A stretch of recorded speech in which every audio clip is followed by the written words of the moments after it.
Tom, Ouais. tu te rappelles quand j'étais sorceleur? Fais pas un flashback, on n'a pas le budget pour tourner la scène. Pourquoi tu casses toujours mes rêves, Tom? Aujourd'hui, petit retour, petit test sur le Gwent qu'on a testé hier, du coup, en live sur Twitch.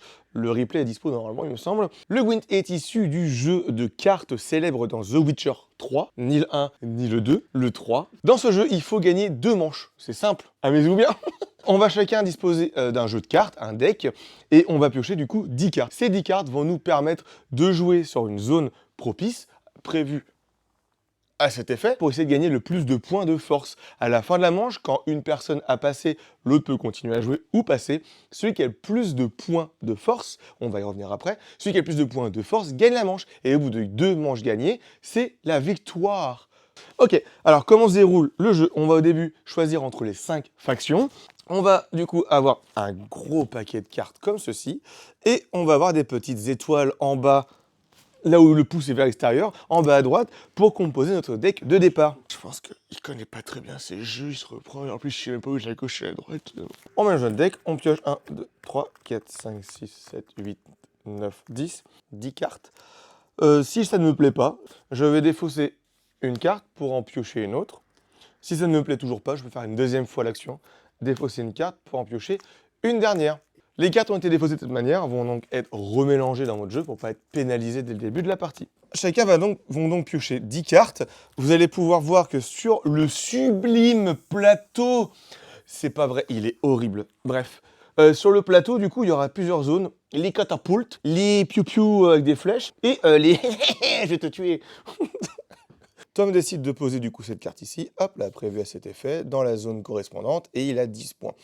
Celui-ci est un héros. Le joueur adverse, du coup, peut soit jouer aussi une carte de sa main, ou alors directement passer, ce qui serait un peu stupide, parce qu'on est à la première manche, 10 contre 0, forcément l'adversaire va gagner. Donc je joue le Drakkar léger. Trouvez toutes les cartes Drakkar léger de votre main et votre deck, et jouez-les immédiatement. Hop, il y en a 3. Du coup, je passe à 12, et mon adversaire, Tom, est à 10. Mon adversaire décide de jouer les vampires. Pareil, même punition, même symbole. Donc Tom est monté à 27. Là, je peux donc décider, est-ce que j'arrête ou je continue, comme le tour d'avant. Certaines cartes ont des effets sur votre ligne, ou alors sur la ligne du camp adverse. Ce qui est important aussi, c'est qu'on va retrouver des cartes météo, et aussi la petite chose qu'on a oubliée, entre guillemets. Chaque deck va donc posséder un leader, et son pouvoir est utilisable qu'une fois par partie s'il est activable. Ça compte comme une action pendant votre tour, ou alors avec un P comme... Ce sera du coup passif, on sera actif pendant toute la partie. Comme vous pouvez le constater, ce jeu est plein de rebondissements et ainsi de suite, donc on ne sait jamais d'avance ce qui va se passer avant la fin de la manche. Particularité, c'est qu'on n'a que 10 cartes pour gagner 2 manches gagnantes, donc tenir potentiellement 3 rondes. Il y aura des petites cartes à effet, des héros qui vont avoir des pouvoirs pour piocher, récupérer des unités de la défausse et ainsi de suite. Et si vraiment je vais aller au bout des choses, je vais jouer donc du coup le froid mordant qui va venir réduire à 1 la force des personnages ici. Tom a déjà passé son tour, je décide de m'arrêter là. J'ai plus de force que lui, je gagne le petit joyau. Toutes les cartes vont être défaussées. On va continuer gentiment à se chamailler, à jouer avec les cartes restantes. Je vous rappelle qu'il y a quand même 3 manches à tenir. C'est quand même un petit jeu de gestion de main. J'y ai joué, Tom aussi, on y a joué, comme beaucoup d'autres personnes, on y a joué dans The Witcher 3. Je pense que pas mal de personnes ont détesté. Enfin, en tout cas, j'en faisais partie. Moi, je sais que j'ai pas mal de mes potes qui passaient qui se connectaient des fois juste pour jouer au Gwent. À titre perso, je trouvais que ça cassait un peu la mécanique du jeu, le fait d'aller en exploration, d'aller tuer des monstres, tout ce qui était vraiment essentiel dans le jeu vidéo, du coup, je trouve que c'était un peu ralenti par le Gwent. En revanche, nous deux, Tom et moi, avons été agréablement surpris par le Gwent, en fait. La petite synergie un peu qu'on retrouve dans des jeux de cartes plus accessibles comme Lorcana ou Pokémon, je trouve vraiment très facile d'accès. On peut retrouver la même sensation de « Ah, tu mets un effet, je mets un autre effet par-dessus, etc. » Il n'y a pas de réaction en chaîne, ni de chaîne ou de pile, comme on peut retrouver dans Magic ou Yu-Gi-Oh!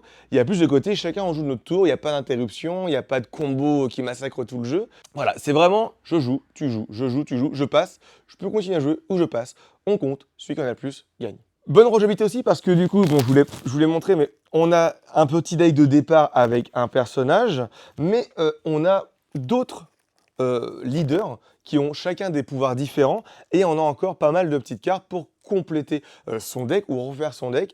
Ce qui est plutôt cool, c'est qu'on a réessayé en changeant les choses. il y a une bonne synergie en fait qui se crée. Enfin, j'étais vraiment agréablement surpris. Tom, c'est pareil. Après, c'est pas le jeu de l'année dans mon cœur, mais il y a un petit côté, ouais, il y a le petit côté deck building qui a rattrapé un peu le préjugé que j'avais dessus, mais aussi le côté, ok, on est là pour jouer au Gwent, on n'est pas là pour jouer à The Witcher dans le Gwent, dans Inception qui va jouer à autre chose.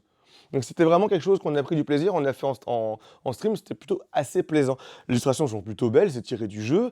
Ouais, c'est vraiment le côté assez reposant, sans trop se prendre la tête. Je pense que vraiment, si les joueurs un peu plus assidus de jeux de cartes, comme si je peux me permettre, moi qui joue beaucoup aux jeux combo Magic, bah, je retrouve un petit peu, parce qu'on peut faire des coups fourrés, on peut anticiper des choses, etc. Ou des fois accepter de perdre, quand ça l'adversaire crame toute sa main, entre guillemets, et vous êtes quand même stable pour la manche suivante. Le seul bémol, en vrai, c'est du papier glacé, donc du coup, il y a le reflet, la lumière, vous ne voyez pas forcément à l'écran, mais enfin, en vrai, honnêtement, j'aurais préféré avoir un plateau ou avoir juste des petits marqueurs de zone pour se le rappeler, ou avoir directement un petit tapis, quitte à mettre un peu le jeu plus cher. Je peux comprendre éventuellement que l'éditeur n'a pas voulu mettre des jeux très chers sur le marché, parce que déjà, un jeu à 50 €, on commence déjà à parler de gros jeux, alors qu'on n'a pas tous la même perception des choses. Le cas de The Witcher, il est pas à 50 € du coup. Non, The Witcher, du coup, est à 35 € en boutique. Donc, du coup, je trouve que pour 35 €, il y a du matériel. Il n'y a pas les sleeves, je les ai rajoutés, mais les sleeves les plus cheap à 2 € les 100, ça tient. Enfin, ça fait largement l'affaire. On passe pas son temps à en mélanger. Non, je trouve que pour 35 €, ça va. Il y a vraiment ce côté bémol où je. Enfin, je pense qu'ils ont même anticipé le fait. Voilà! En vrai, il est joli le poster, hein. Mais plus joli que ça. Bon, après, c'est les pliures, etc. Je chipote un peu, mais je pense que en tant que bon joueur de cartes, enfin en tant que joueur de cartes, j'aime bien avoir mon petit tapis, mon petit deckbox, ma petite sleeve. C'est un confort, mais c'est vrai que là, je ne retrouve pas le confort, en tout cas, du tapis. Après, pour la vidéo, ça servait, hein, mais vraiment pour le stream, je trouve ça un peu moyen, quoi. En tout cas, on va y rejouer. Enfin, il y a un petit goût de reviens-y, donc du coup, on va y rejouer. On va essayer de faire nos propres decks tous les deux et se réaffronter pour savoir qui va être élu le meilleur Wizard de The Dead. Un grand merci en tout cas à Gigamic pour l'envoi de la boîte et amusez-vous bien.